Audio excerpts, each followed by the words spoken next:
I know you're out there. I can feel you now. I know that you're afraid. I can feel afraid of us. You're afraid of change. You're afraid of us. I don't know the future. You're afraid of change. I didn't come here to tell you how this is going to end. I don't know the future. I came here. I didn't come here to tell you how this is going to end.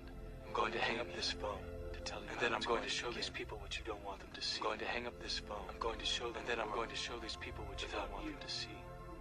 A world without rules and controls, without borders or boundaries. A world without rules and controls, anything without borders or boundaries. A world where anything is possible. Where we go from there, it's a choice of the deep. Where we go from there, it's a choice of the deep.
Theory and the work of Wallace Thornhill. This man is a plasma physicist, PhD from Australia or New Zealand. I can never remember which country, but this guy, electric universe theory, is very interesting. There's a documentary called Thunderbolts of the Gods. I highly recommend watching it. It is based on the heliocentric model, but he's done experiments with plasma, basically showing that the craters we see on the moon were more likely caused by some kind of electrical storm. One of the main reasons is because the craters are perfect circles, perfect concentric circles on the moon. That doesn't make any sense that it would be all caused by collisions in space, because there's no like ricochets or anything like that. It's like every object that hit the moon would have had to make a perfect perpendicular, like straight line impact right into the moon to cause those craters to look the way they do. And so he's shown through experimentation that this damage is electrical. So if it's a capacitor or something like that, and something happened in the past where it arced out on the Earth and there was a lightning storm or something like that, like Thunderbolts tends to theorize, is this what it could be? This is the discovery which I wish to make known.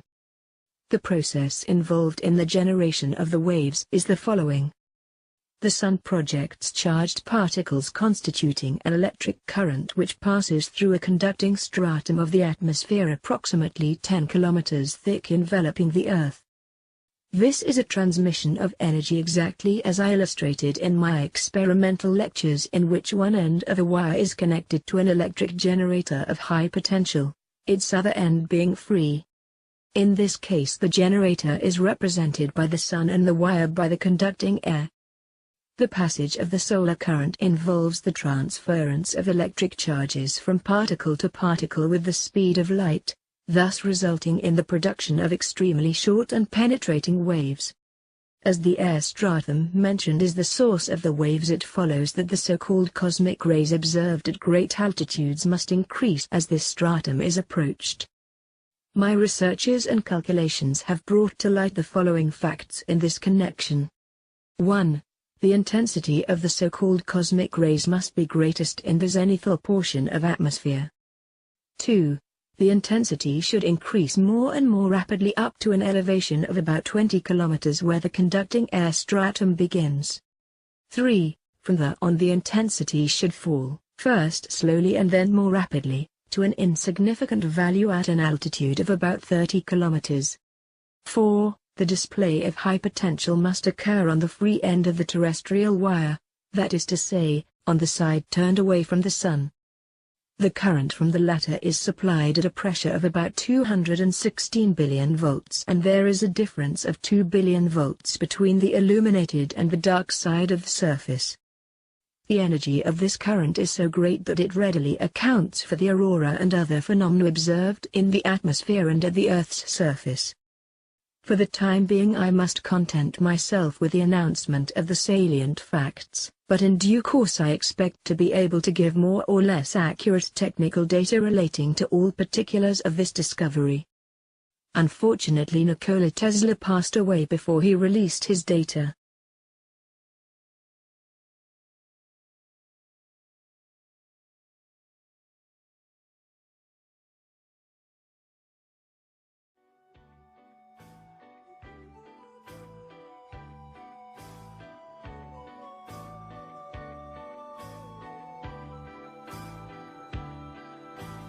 Nobody seems to like him.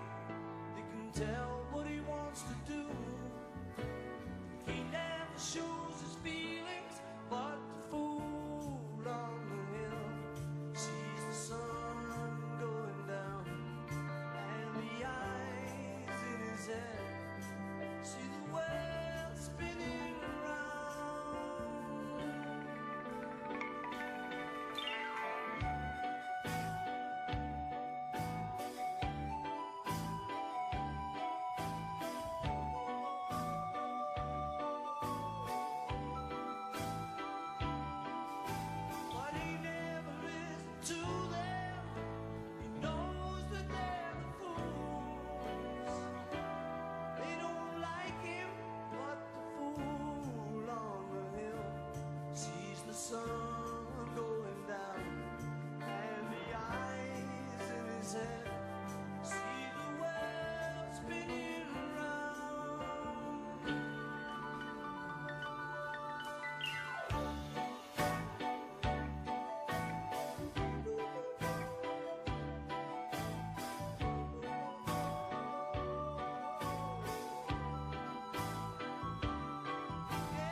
That communication without wires to any point of the globe is practicable with such apparatus would need no demonstration, but through a discovery which I made I obtained absolute certitude. Popularly explained, it is exactly this. When we raise the voice and hear an echo in reply, we know that the sound of the voice must have reached a distant wall, or boundary, and must have been reflected from the same. Exactly as the sound, so an electrical wave is reflected.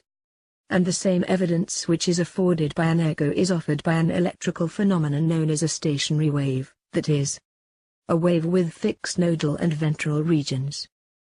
Instead of sending sound vibrations toward a distant wall, I have sent electrical vibrations toward the remote boundaries of the earth. And instead of the wall the earth has replied. In place of an echo I have obtained a stationary electrical wave.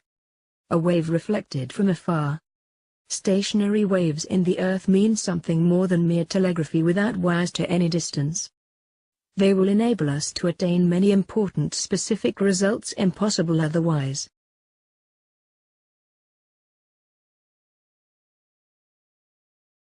It might be inferred that I am alluding to the curvature of space supposed to exist according to the teachings of relativity. But nothing could be further from my mind. I hold that space cannot be curved, for the simple reason that it can have no properties.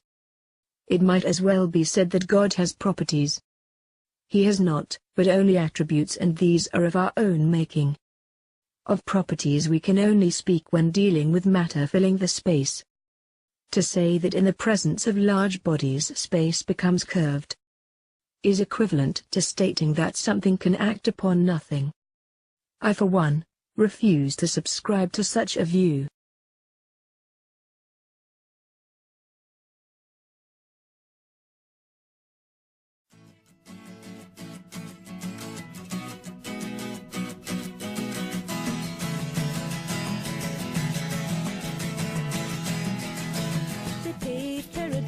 Put up a parking lot with a pink hotel, a boutique, and a swinging hot spot. Don't it always seem to go that you don't know what you've got till it's gone? They paved paradise, put up a parking lot.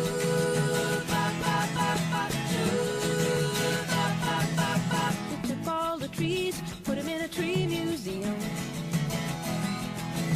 They charge the people $1.50 just to see 'em. Don't it always seem to go that you don't know what you've got till it's gone? They paved paradise, put up a parking lot.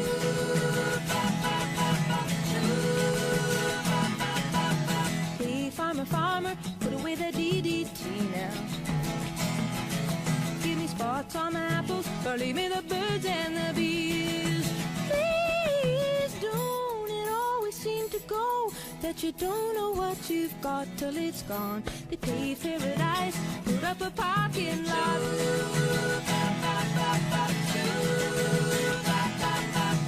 Late last night I heard the screen door slam, and a big yellow taxi took away my old man. Don't it always seem to go that you don't know what you've got till it's gone? They paved paradise, put up a parking lot. I said, don't it always seem to go that you don't know what you've got till it's gone?